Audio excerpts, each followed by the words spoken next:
ورسوله أما بعد. يا أيها الذين آمنوا اتقوا الله حق تقاته ولا تموتن إلا وأنتم مسلمون. يا أيها الناس اتقوا ربكم الذي خلقكم من نفس واحدة وخلق منها زوجها وبث منهما رجالا كثيرا ونساء. فاتقوا الله الذي تساءلون به والأرحام إن الله كان عليكم رقيبا. يا أيها الذين آمنوا اتقوا الله وقولوا قولا سديدا يصلح لكم أعمالكم ويغفر لكم ذنوبكم ومن يطع الله ورسوله فقد فاز فوزا عظيما. وقال نبينا صلى الله عليه وسلم إن أصدق الحديث كتاب الله وأحسن الهدي هدي محمد وشر الأمور محدثاتها وكل محدثة بدعة وكل بدعة ضلالة وكل ضلالة في النار. கண்ணியத்திற்குரிய எல்லாம் வல்ல ஏக இறைவனின் நல்லடியார்களே, அருள் நிறைந்த ரமலானுடைய மாதத்திலே இறைவனுக்காக பல வணக்க வழிபாடுகளை செய்வதோடு இரவு நேரங்களிலே ஆத்மம் சார்ந்த செய்திகளையும் நாம் அறிந்து வருகிறோம். இந்த இரவு பயான் நிகழ்ச்சியிலே மாமனை ஏற்படுத்திய மாற்றங்கள் எனும் தொடர் பயானுக்குரிய தலைப்பை எனக்கு வழங்கியிருக்கின்றார்கள். இந்த தலைப்பில் அமைந்த சில செய்திகளை சில தினங்களுக்கு இன்ஷா அல்லாஹ் நாம் பேச இருக்கின்றோம். மனித சமுதாயத்திற்கு நேர்வழி காட்டுவதற்காக ஒவ்வொரு சமூக மக்களுக்கும் தூதர்களை இறைவன் அனுப்பினார்கள். அந்த தூதர்களுக்கு அல்லாஹ்விடத்தில் இருந்து இறை செய்தி அறிவிக்கப்படும். அந்த இறை செய்தியை நாம் இரண்டாக பிரிக்கலாம். ஒன்று வேதம், மற்றொன்று தூதருக்கு வழங்கப்படும் ஞானம். இந்த இரண்டையும் அடிப்படையாக கொண்டுதான் ஒரு தூதர் தன்னுடைய சமூக மக்களிடத்திலே சத்தியத்தை சமர்ப்பிக்க முடியும். இவ்வாறு நபிகள் நாயகம் ஸல்லல்லாஹு அலைஹி வஸல்லம் அவர்களுக்கு வழங்கப்பட்ட வேதம் தான் திருக்குர்ஆன் என்கிற வேதம்.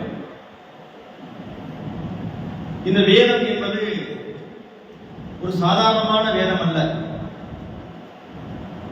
நபிகள் நாயகம் ஸல்லல்லாஹு அலைஹி வஸல்லம் அவர்கள் சொன்னார்கள், மாமினல் அம்பியாயி நபியும் இல்லா உத்திய, அல்லாஹ்வால் அனுப்பப்பட்ட எந்த தூதராக இருந்தாலும் அவர்களுக்கு அற்புதங்கள் வழங்கப்படாமல் இல்லை. எல்லா நபிமார்களுக்கும் இறைவன் அற்புதங்களை வழங்கினான். எனக்கு வழங்கப்பட்ட அற்புதம் என்னவென்றால் குத்தீத்து அவுஹாஹுல்லாஹு இலைய, இறைவன் எனக்கு அறிவித்த வகி இருக்கின்றதே அதுதான் எனக்கு வழங்கப்பட்ட அற்புதம் என்று நபிகளார் குறிப்பிட்டார்.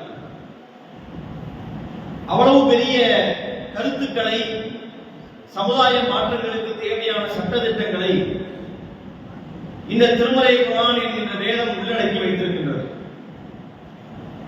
இது எப்படிப்பட்ட ஒரு புரட்சியை செய்திருக்கிறது, எவ்வளவு பெரிய ஒரு மாற்றத்தை உண்டாக்கி இருக்கிறது என்றால், நபிகள் நாயகம் ஸல்லல்லாஹு அலைஹி வஸல்லம் அவர்கள் வாழ்ந்த காலத்தில் இருந்து நாம் அதை பார்க்க வேண்டும். அப்பதான் நமக்கு அதனுடைய சிறப்பை நம்ம அறிஞ்சிக்க முடியும். நபிகள் நாயகம் ஸல்லல்லாஹு அலைஹி வஸல்லம் அவர்கள் வாழ்ந்த காலம் அறியாமை காலம். மக்காவிலே இருந்தார்கள். அந்த சமுதாயத்தில் பிரச்சாரத்தை ஆரம்பித்தாங்க. அன்றைய மக்களிடத்திலே என்னவெல்லாம் தீமைகள் இருந்தன, குலப்பெருமை இருந்தது, அதுபோல மொழி மாச்சரியம் இருந்தன. ஒருத்தன் ஒரு பிரச்சனையில இருந்தால் அவனை மீட்டெடுப்பதே பெரிய கஷ்டம். ஒரு பிரச்சனையில உள்ளவனை மீட்டெடுக்கிறதே கஷ்டமா இருக்கு. பலவிதமான தீமைகள்ல அவர்கள் மண்டி கிடந்தார்கள். இந்த சமுதாயத்திலே இருந்துதான் சஹாபாக்கள் என்கிற ஒரு சமுதாயமே உருவாகிறாங்க. அதாவது இஸ்லாத்தை ஏற்பதற்கு முன்பாக சஹாபாக்கள் பலருடைய வாழ்க்கை எப்படி இருந்தது, அறியாமை காலத்திலே, அசத்திய பாதையிலே, பலதெய்வ வழிபாட்டோடு, நினைத்ததை எல்லாம் வாழ்க்கை என்று நினைத்துக் கொண்டு அப்படித்தானே இருந்தாங்க. அவர்கள் தானே பின்னாடி உலகமே வியந்து பார்க்கின்ற நல்ல சமுதாயமாக ஆனார்கள். அல்லாஹ்வே திருமறை குர்ஆன்ல சொல்றானா இல்லையா? குன்தும் அலா ஷஃபா ஹுஃப்ரத்தின் மினன் நார், நீங்கள் நரகத்தினுடைய விளிம்பிலே இருந்தீர்கள், ஃபன்கலத்தும் மின்ஹா, அதிலிருந்து அல்லாஹ் உங்களை காப்பாற்றினான். இஸ்லாத்தை ஏற்பதற்கு முன்பாக அவருடைய நிலை எப்படி இருந்தது? ரொம்ப மோசமாக இருந்தது. பலவிதமான வழிகேடுகள் அவருடைய வாழ்க்கையிலே இருந்தது. அந்த சமுதாயத்தை தான் சத்திய பாதையை நோக்கி நபிகள் நாயகம் ஸல்லல்லாஹு அலைஹி வஸல்லம் அவர்கள் அழைத்து வந்தார்கள். இவ்வாறு அந்த மக்கள் வென்றெடுக்கப்படுவதற்கு மிக முக்கியமான காரணமாக அமைந்தது எது? இந்த திருமறை குர்ஆன் என்கின்ற வேதம் என்பதை யாரும் மறுக்க முடியாது. இந்த வேதத்தை ஒருவர் அறிவுபூர்வமாக அணுகிவிட்டால், இதை ஒரு நடுநிலையோடு இறை அச்சத்தோடு படிக்கக்கூடிய நேரத்திலே கண்டிப்பாக இந்த குர்ஆன் அவரிடத்திலே ஒரு மாற்றத்தை செய்யும். மனித சமுதாயத்திலே இந்த குர்ஆன் ஏற்படுத்திய மாற்றங்களுக்கு பயந்துதான் எதிரிகள் என்ன செய்தார்கள்? அல்லாஹ்வுடைய வேதங்களை கேட்க விடாமல் மக்களை தடுத்தார்கள். நீங்க ஒவ்வொரு நபிமாருடைய வாழ்க்கையிலும் பாருங்கள், அவர்கள் சத்தியத்தை சொன்ன போது சத்தியத்தை இவர்கள் சொல்வது போலவே அதுக்கு ஆப்போசிட்டான வேலையை அவங்க செஞ்சுட்டே இருந்தாங்களா இல்லையா? நூஹ் நபியுடைய வாழ்க்கை வரலாறு நமக்கு சொல்லப்படுது. நூஹ் என்கின்ற ஒரு இறைத்தூதர் இருந்தார். கிட்டத்தட்ட 1000 ஆண்டுகள் 50 ஆண்டுகள் நீங்களாக அல்லாஹ் லபித்தபீஹிம் அல்ஃப சனத்தின் இல்லா 50 ஆமா. நூஹ் நபி அந்த சமுதாய மக்களிடத்தில் 1000 ஆண்டுகள் வசித்தார். 50 நீங்களாக அப்படின்னா 950 ஆண்டு காலம், 9 நூற்றாண்டு காலம் வாழ்ந்தார். யோசிச்சு பாருங்க, தாவா களத்தில் இருந்து ஒரு 10-20 வருடங்கள் தாவா பண்ண உடனேயே இன்னும் நம்மள படைகளுக்கு ஓய்வு தேவைப்படுது. இல்லைங்க முடியல, நீங்க பாருங்க அடுத்த தலைமுறையை உருவாக்கிங்க, புதிய ஆளுங்களை நீங்க உருவாக்கிங்க, நாங்க கொஞ்ச காலம் நாங்க இதிலே போயிட்டோம், எங்களை கொஞ்ச காலம் ஃப்ரீயா விடுங்க, எங்கெல்லாம் எதிர்பார்க்கின்ற மக்களை நம்ம பார்க்கணும். நூஹ் நபி என்ற ஒரு இறை தூதர் 950 ஆண்டு காலம் வாழ்ந்தார். அது தனி விஷயம், அது டாபிக் அல்ல. அவர் செய்த பிரச்சாரத்தில் அவர் எதையெல்லாம் எதிர்கொண்டார், அதுல ஒரு கருத்து நமக்கு இந்த தலைப்புக்கு தேவைப்படுறதுல இதை சொல்லி காட்டணும். 71வது அத்தியாயம் சூரத்துல் நூஹ் என்ற அத்தியாயத்தை படிச்சு பாருங்களேன். அதுல துவக்கத்தில் இருந்தே சில விஷயங்களை எல்லாம் குறிப்பிடலாம். நூஹ் அலைஹிஸ்ஸலாம் அவர்கள் இந்த தாவா பணியை செய்யக்கூடிய நேரத்தில் என்னெல்லாம் சிரமப்பட்டாங்க நிறைய வருது. அதுல ஒரு இடத்துல அல்லாஹ் சொல்லுகிறான், இந்த மார்க்கத்தை அந்த மக்களிடத்திலே சொன்ன போது அந்த மக்கள் என்ன செய்தார்கள்? ஜஅலு அஸாபியஹும் ஃபீ ஆதானிஹிம், தங்களின் விரல்களை கொண்டு காதுகளை மறைத்துக் கொண்டார்கள். வேதத்தை சொல்லுவார், மார்க்கத்தை சொல்லுவார். அப்ப அந்த மக்கள் ஆற்றக்கூடிய எதிர்வினை என்னவாக இருந்ததுன்னா, விரலை வச்சு காதை அடைச்சிருந்தார். அஸ்தகசம் தியாபகம், தங்களுடைய ஆடைகளை கொண்டு காதுகளை மறைத்துக் கொண்டார்கள். ஏன் இதை பண்றாங்க? இவர் சொல்லக்கூடிய அந்த நல்ல கருத்து அந்த மக்களுடைய காதுகளுக்குள்ள போயிடக்கூடாது, போனா திரும்பிடுவாங்க, ஒரு மாற்றம் ஏற்பட்டு விடும், நாளைக்கு நாமே கூட சத்தியத்தில் போய் சேர்ந்துருவோம், நூஹ் கூட போய் இஸ்லாத்தில் போய் இணைஞ்சிருவோம் என்று பயந்தவர்கள் இந்த பிரச்சாரத்தை காது கொடுத்து கேட்கக்கூடாது என்று நினைத்தார்கள்.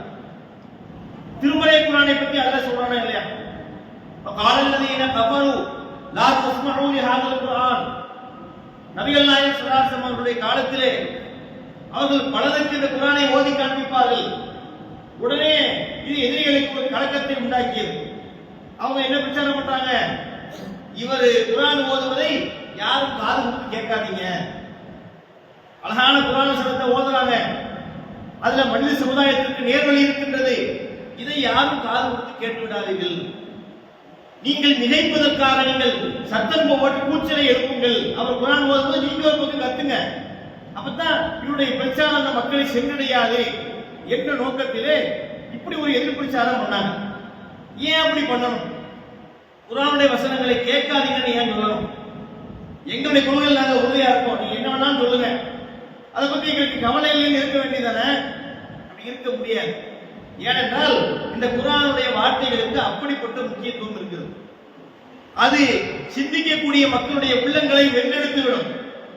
ஒரு நடுநிலையோடு ஒருவன் இந்த குர்ஆனை அணுகிவிட்டால், எந்த காய்தல் ஊத்தல் இல்லாமல், எந்த பக்க சார்பு இல்லாமல் இந்த குர்ஆனுடைய வசனங்களை ஒருத்தர் நடுநிலையாக படித்தால் அவருடைய உள்ளத்தை அது தச்சுரும் என்பதை பார்த்து எதிரிகளே பயந்தார்கள். எதிரிகள் பயந்தாங்க என்பதற்கு இன்னொரு சான்று வேண்டுமா? மக்காவிலே அபூபக்கர் ரலியல்லாஹு அவருடைய வாழ்க்கையில் ஒரு சம்பவம் கிடைக்கிறது. அவர் ஒரு சிறந்த மனிதர், இஸ்லாமிய மார்க்கத்தை ஏற்றுக்கொண்டார். இந்த மார்க்கத்தில் பயணிக்கும் போது அவருக்கு கடுமையான நெருக்கடிகள் ஏற்படும். ஒரு கட்டத்திலே அபூபக்கர் அவங்க என்ன பண்றாங்கன்னா, நமக்கு இந்த ஊரே வேண்டாம், மக்காவே வேண்டாம் என்று அபிசீனியாவை நோக்கி நம்ம போயிடலாம். நீங்க உருப்படாத ஆளா இருக்கிறாங்க, நம்ம ஒழுங்கா அல்லாஹ் வணங்க விட மாட்டாங்க, இஸ்லாமிய மார்க்கத்தை பின்பற்ற விட மாட்டாங்க, நம்ம அபிசீனியாவுக்கு போகலாம் அப்படின்னு முடிவெடுத்து அவர் கிளம்பிட்டார். ஆளை கிளம்பிட்டார், மக்கள் கிளம்பிட்டார். கிளம்பி போகக்கூடிய இடத்துல பர்குல் இமாத் என்று ஒரு இடம் ஒன்று இருக்கிறது, மக்காவுக்கும் அபிசீனியாவுக்கும் இடையிலே. இந்த பர்குல் இமாத் என்கிற இடத்தை அடையும் போது இப்னு தகினா என்று ஒருத்தர் இருக்கிறார். இந்த இப்னு தகினா என்பவர் யாருன்னா, அவர் மக்காவில் இருக்கக்கூடிய ஒரு முக்கியமான ஆளு, ஒரு பிரபலமான ஆளுன்னு வைங்களேன். இவர் அபூபக்கர் அவர்களுக்கு நல்ல அறிமுகமானவர்.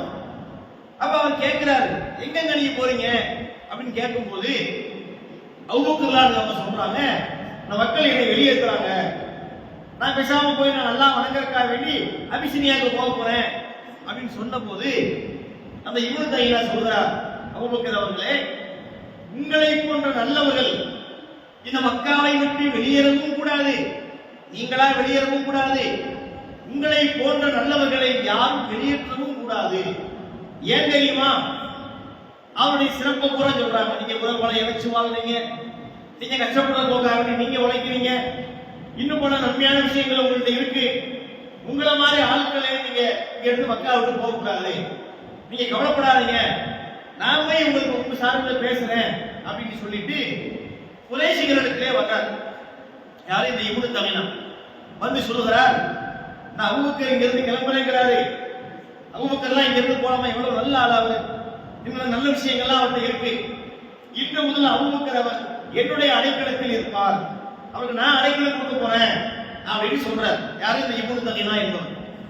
உடனே குறைஷிகள் சொன்னார்கள், தாராளமா நீங்க அடைக்கலம் கொடுங்க, அபூபக்கர் தன்னுடைய வீட்டிலே இறைவனை தொழட்டும், அவர் அல்லாஹ்வை வணங்கட்டும், அவரு தன்னுடைய தொழுகையில ஓத வேண்டியவற்றை ஓதட்டும், ஆனால் ஒன்று, அவன் வீட்டை விட்டு வெளியே வரக்கூடாது.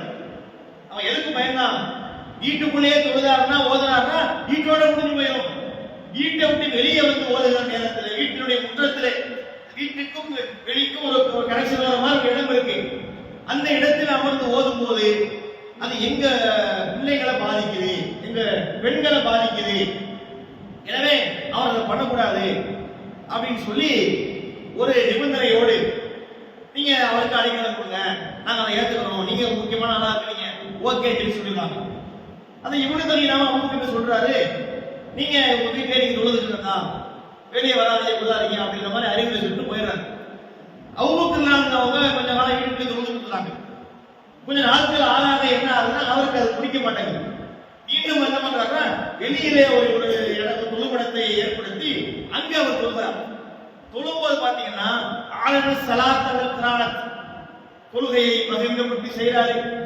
குர்ஆன் வசனங்களை ஓதும் போது சத்தம் போட்டு ஓதுறாரு. இயற்கையிலே அபூபக்கர் நம்மளுக்கு ஒரு குணம் இருந்தது, என்னன்னா குர்ஆன் வசனங்களை ஓதும் போது அழுவாங்க. அவர் கொஞ்சம் இலக்கிய உள்ளவர்.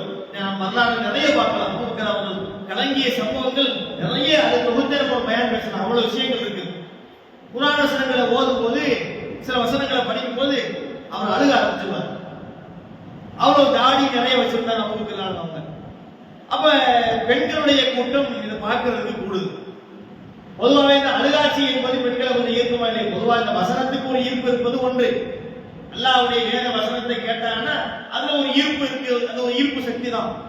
அதுவும் இல்லாம இவ்வளவு பெரிய ஆளு ஓதுவதை அழுகிறாருக்கும் போது அதுக்கு மேல ஒரு பெண்களை கூட்டம் கூடியிருக்கலாம். கூட்டம் கூடாத பார்த்த உடனே மறுபடியும் பிரச்சனை ஆயிடுச்சு.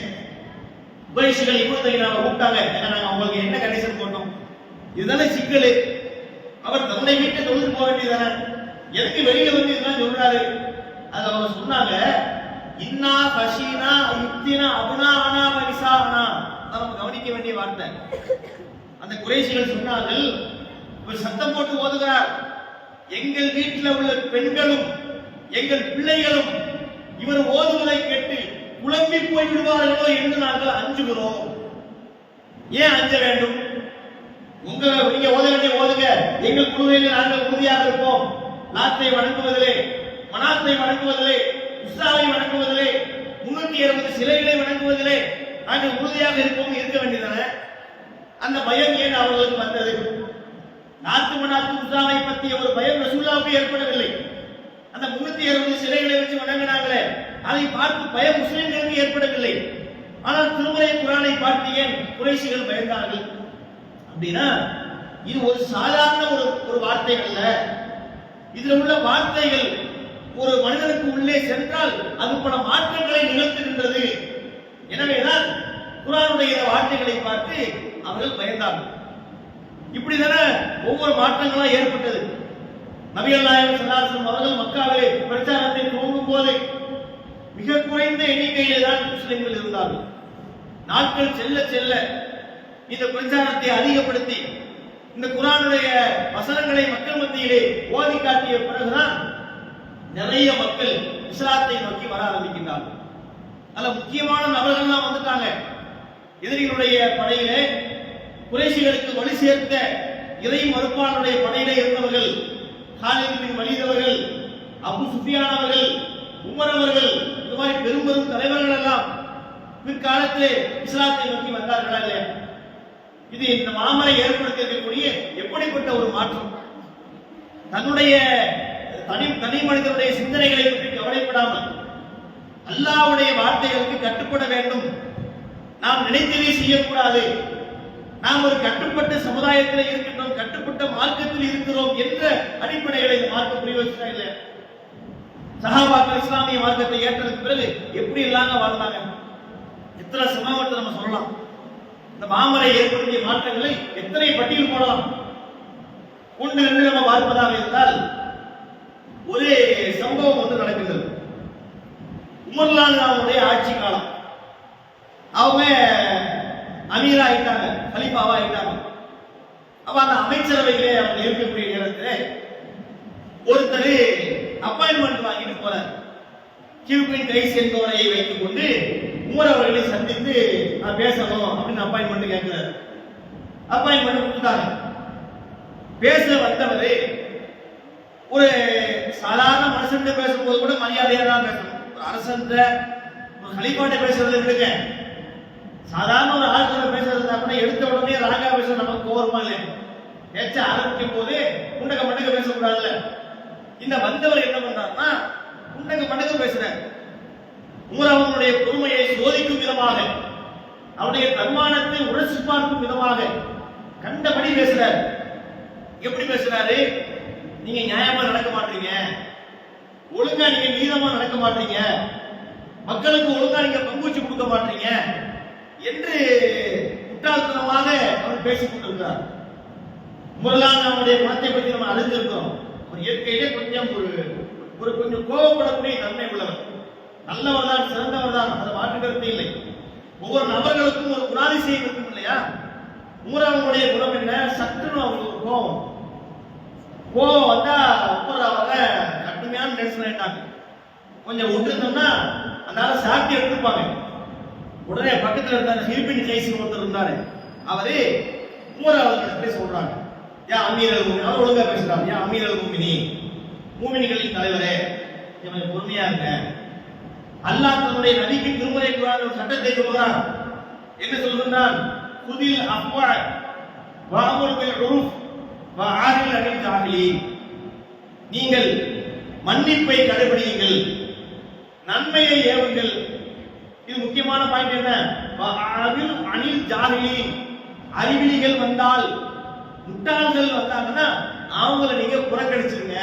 இந்த மாதிரி சில மக்கள் வருவார்கள், புரியாம பேசுவான், முட்டாள்தனமா பேசுவான், நம்மள டென்ஷன் ஆகிறதுக்கு சிலர் பேசுவாங்க. அதெல்லாம் நம்ம சமுதாயத்தில் பார்த்துருக்கோம். அவ அந்த வசனத்தை ஓதி காட்டி இந்த ஒரு வசனத்தை முன்னிறுத்தி அவர் கேட்கிறார். கோப வசனத்தை கொண்டுட்டு அப்படின்னு சொன்னாங்களா? இந்த வசனத்தை ஓதி காட்டிய உடனே உமர் அவர்கள் சாந்தி அடைந்து விட்டார்கள். வல்லாஹி திருப்பின் கை சொல்றார், வல்லாஹி மா ஜாவஸஹா உமர் ஹீன தலாஹா. இந்த வசனத்தை நான் ஓதி காட்டிய பிறகு அவர் அதை மீறவில்லை.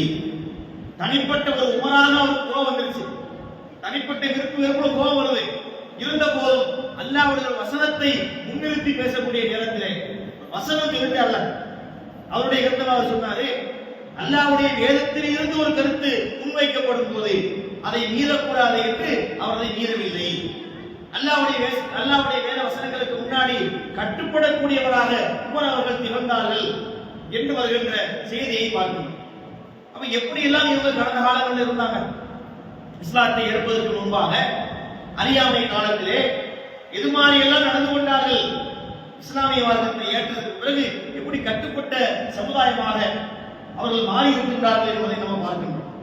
இவ்வாறு இந்த மாமலை ஏற்படுத்தியிருக்கக்கூடிய மாற்றம் எல்லா விதங்களிலும் நீங்கள் பார்க்கலாம். ஒவ்வொரு தனி மனிதனையும் இஸ்லாமிய மார்க்கம் சிந்திக்கி இருக்கு, ஒரு சமுதாயத்தை உருவாக்கி இருக்கு, ஒரு மிகப்பெரிய வழிகேட்டில் இருந்து பல பேரை மீட்டெடுத்திருக்கு.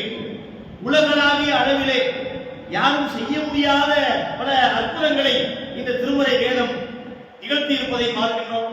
இந்த தலைப்பிலே அமைந்த இன்னும் ஏராளமான செய்திகள் இருந்தாலும் அதை அடுத்தடுத்த தினங்களில் தொடர்ச்சியாக பார்க்க இருக்கின்ற காரணத்தினால் இந்த அளவோடு இன்றைய உரையை நிறைவு செய்து கொண்டு வரக்கூடிய காலங்களிலே வரக்கூடிய தினங்களிலே இதில் உள்ள தொடர்ச்சியான கருத்துக்களை இன்ஷா அல்லாஹ் நாம் பார்க்கலாம் என்று கூறிக்கொண்டு என்னுடைய உரையை எடுத்துக் கொள்கின்றேன். கேள்வியா இருக்கு?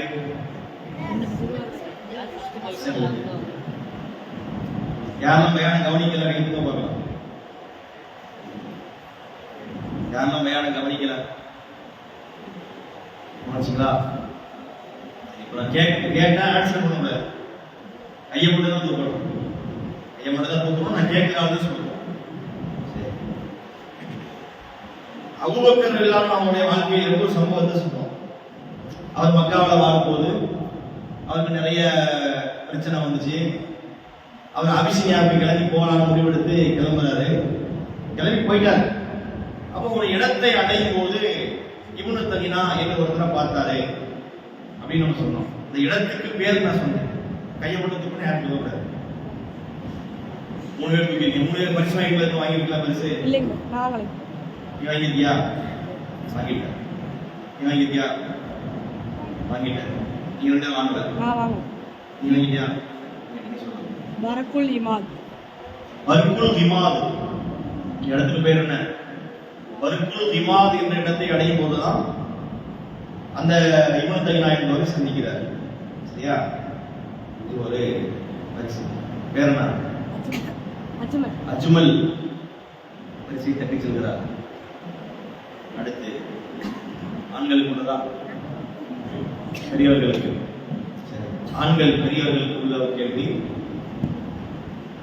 உங்களுக்கான கேள்வி என்னவென்றால்,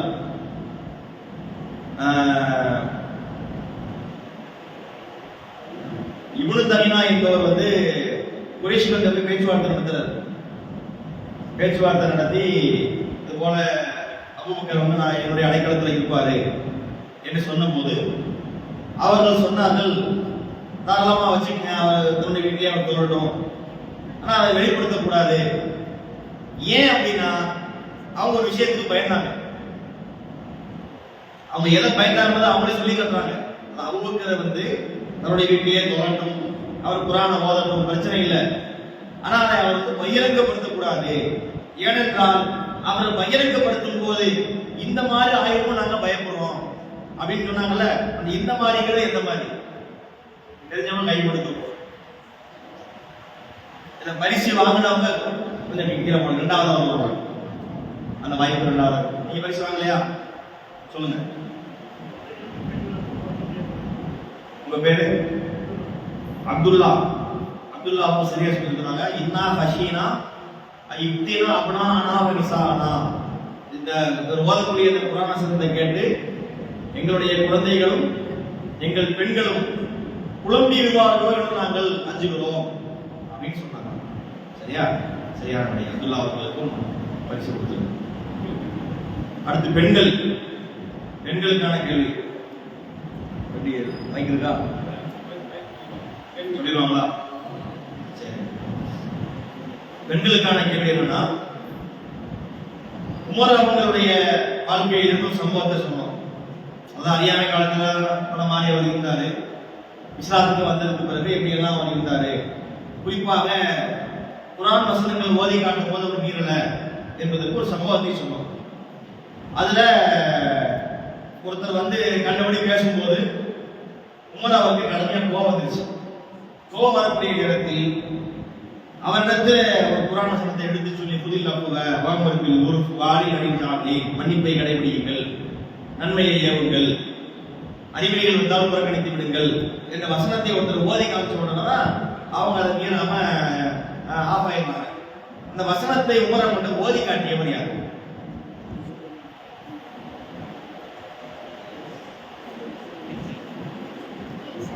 இல்லையாக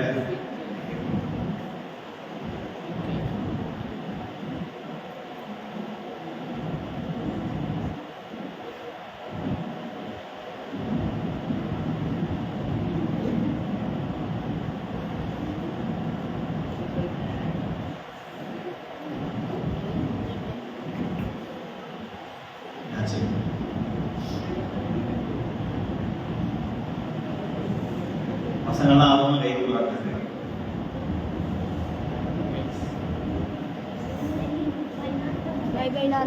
ஆன்சர் சொன்னீங்கன்னா அப்போ பிரச்சனை கிடையாது. வேற பிராக்டிஸ்ல போட்டுருவோம். யார் கேட்காம ஆன்சர் பண்றீங்களோ நேம் பிராக்டிஸ்ல போட்டு ரமலான் முழுக்க உங்களுக்கு கொஸ்டின் வராம இருக்கும். நல்லா அமைதியா இருக்கும். என்னாச்சு? சொல்ற கூட மாத்தி விட சொல்லுவாங்க. வைக்கிறது சரியா? யார் சொன்னா? என்ன சொன்னாங்க?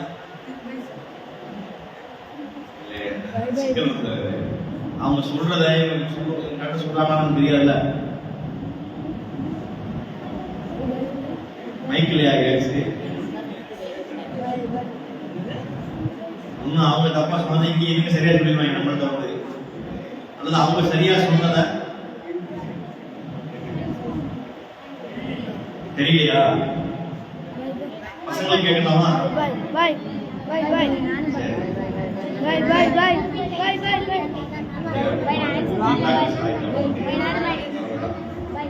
சரி, ஹிர்பின் கைஸ் அதுதான் சரியான விடை. அதனால பரிசு யாருக்கு கிடையாது. சரி, நாளைக்கு ஏச்சியோம் அடுத்த பேங்க் அடுத்த கேள்வி கேட்போம். நல்லா கவனம் எழுதுனாலும் கேட்போம். அதாவது இதைத்தான் நம்ம கேட்போம். நீங்க நோட் பண்ணி வச்சிருப்பீங்க. நீங்க நோட் பண்ணாத கூட நம்ம கேட்போம். நம்முடைய முறையை நீங்க த்ரூஅவுட் கவனிக்கணும். ஆரம்பத்திலிருந்து கடைசி வரைக்கும் நீங்க கவனிச்சாதான் நம்ம கேட்கிற கேள்விக்கு என்ன செய்ய முடியும், ஆன்சர் பண்ண முடியும். நாளைய விஷயம் தொடர்ச்சி